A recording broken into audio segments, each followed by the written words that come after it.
Student, सारणिक में हमारा अगला जो टॉपिक है वो है उपसारणिक और सहखंड। उपसारणिक को हम माइनर्स भी बोलते हैं और सहखंड को हम लोग कोफैक्टर्स बोलते हैं।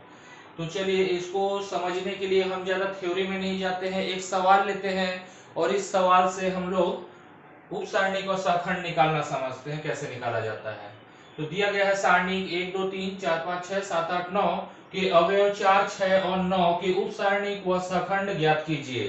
तो यहाँ पर अवयव क्या है, ये 4 है, 6 है और ये 9 है। इन तीन अवयवों के आपको उप सारणिक और सहखंड ज्ञात करने हैं। तो सबसे पहले हम लोग निकाल लेते हैं इसका उप सारणिक।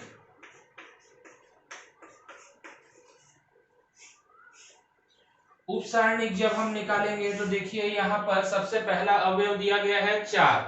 4 जो है वो दूसरे पंक्ति और पहले स्तंभ का अवयव है। तो दूसरे पंक्ति और पहले स्तंभ को ढाकने के बाद हमारा अवयव क्या बचता है, 2 3 8 9। लेकिन 4 जो है वो दूसरा पंक्ति और पहले स्तंभ का अवयव है। तो ये जो उप सारणिक है उसको हम लोग डिनोट करेंगे M21 से। 2 दूसरे पंक्ति के लिए, 1 पहले स्तंभ के लिए। तो M21 बराबर सारणिक यहाँ लिखेंगे।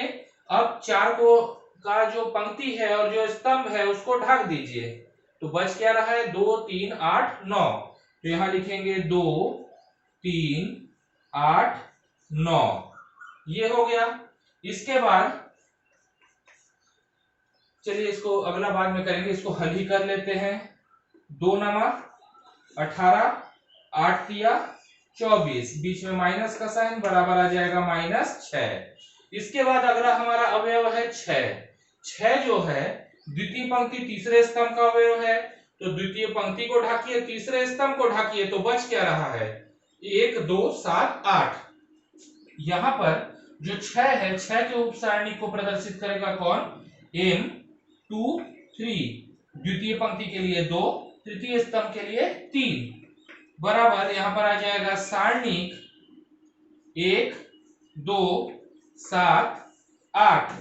हल कीजिए, 1 अट्ठे 8, 7 दूना 14, माइनस, बराबर आ जाएगा -6। इसी प्रकार अगर 9 का मैं उप सारणिक निकालूं तो 9 का उप सारणिक जो है उसको M33 से प्रदर्शित करेंगे। क्यों, क्योंकि इस 9 जो है वो तृतीय पंक्ति तृतीय स्तंभ का अवयव है। तो इस तृतीय स्तंभ और इस तृतीय पंक्ति को ढाक दीजिए। ढाकने के बाद जो बचता है उसको लिख दीजिए। तो यहाँ पर आ जाएगा सारणिक 1 2 4 5। कैसे, तृतीय पंक्ति तृतीय स्तंभ को ढाके 1 2 4 5 बचा, 1 2 4 5 बच गया, लिख दिए। 1 पंचे 5, 4 दूना 8, माइनस, यहाँ पर आ जाएगा -3। इस तरीके से देखिए अवयव 4 6 और 9 के उप सारणिक निकल गए। अब उप सारणिक के बाद अगला आता है हमारा सहखंड। सहखंड थोड़ा सा अलग है। सहखंड के लिए हम लोग एक सूत्र का प्रयोग करते हैं। तो चलिए इसको मैं इधर का मिटा देता हूं, सारणिक, चलिए सारणिक को नहीं मिटाते हैं। सूत्र ये है सहखंड के लिए, aij बराबर -1 के घात i plus j mij। m जो है वो उप सारणिक के लिए है। i है पंक्ति की संख्या, j है स्तंभ की संख्या। तो इस सूत्र के माध्यम से आप अपना सहखंड ज्ञात कर सकते हैं किसी भी दिए गए सारणिक का। जैसे 4 जो है, 4 का हम कैसे निकालेंगे सहखंड, तो देखिए 4 का जो सहखंड आएगा उसको हम लोग A21 से प्रदर्शित करेंगे। A21 क्यों, क्योंकि 4 जो है वो द्वितीय पंक्ति और प्रथम स्तंभ का अवयव है, इसलिए A21। फिर यहाँ पर आ जाएगा -1, i प्लस j है तो i की जगह 2, j के जगह 1, फिर क्या आ जाएगा M21। तो यहाँ पर -1 के घात 3 गुणित, यहाँ पर क्या बच रहा था, M21 का मान कितना निकला था, -6। उप सारणिक ही है ये, M यहाँ पर भी उप सारणिक ही है। -1 के घात 3 है तो -1 बचेगा और यहाँ पर -6 है। मतलब -1 में -6 का गुणा करेंगे तो 6 आ गया। इसी तरीके से हम लोगों को और उप सारणी निकालने हैं, किसके, 6 का सखंड निकालना है। तो ये हो जाएगा A23 बराबर -1 के घात 2 धन 3 M23 आ जाएगा। -1 के घात 5 M23 का मान कितना आ जाएगा, -6। कैसे आया -6, ये देखिए M23 जो आपने निकाला था -6 आया था। यहाँ पर A23 इसलिए लिख रहे हैं क्योंकि वही नियम, 6 जो है दूसरे पंक्ति तृतीय स्तंभ का अवयव है, तो पहला अंक जो है वो पंक्ति के संख्या को और दूसरा अंक जो है वो स्तंभ के क्रमांक को दर्शाता है। यहाँ देखिए -1 का घात विषम है तो -1 ही बचेगा, तो -1 का गुणा जब -6 से होगा तो 6 आ जाएगा।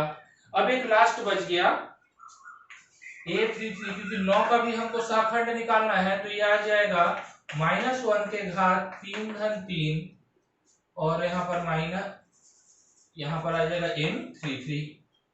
तो -1 के घात आ गया 6 और M33 जो है उसका मान -3 आ गया। अब यहाँ 3 3 क्यों है, तो आपको समझ में आ गया हो कि 9 जो है वो तृतीय पंक्ति तृतीय स्तंभ का अवयव है। तो -1 का घात सम है, मतलब यहाँ +1 बचेगा इसको हल करेंगे तो, और -3 का घात +1 से करेंगे तो -3 वापस आ जाएगा। इस तरीके से हम किसी दिए गए सारणिक का उप सारणिक और सहखंड निकाल सकते हैं। इस सारणिक में कुल मिला के 9 अवयव हैं, तो यहाँ पर 9 हमारे उप सारणिक भी होंगे और 9 सहखंड भी होंगे।